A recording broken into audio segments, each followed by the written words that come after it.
Networking is really important in my opinion. I think, in every field, even in medicine, which people think is kind of just like cut and dry, like you just study and do a good job and maybe people notice.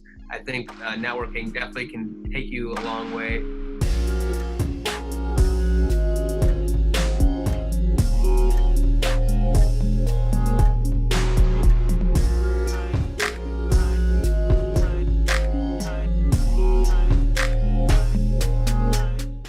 Would you say your mentor helped you a lot in the early times?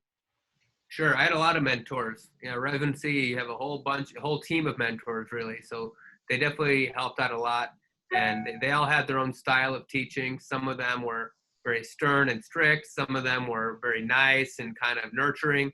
So they all kind of came together to get me where I needed to be. So, but yeah, even some of my mentors extended beyond surgery and clinic and research also. Some of them helped me to learn how to write a good paper and how to publish and all that. So that had some value for my career as well. How much would you say networking has impacted you over the years? Networking is really important in my opinion. I think, in every field, even in medicine, which people think is kind of just like cut and dry, like you just study and do a good job and maybe people notice.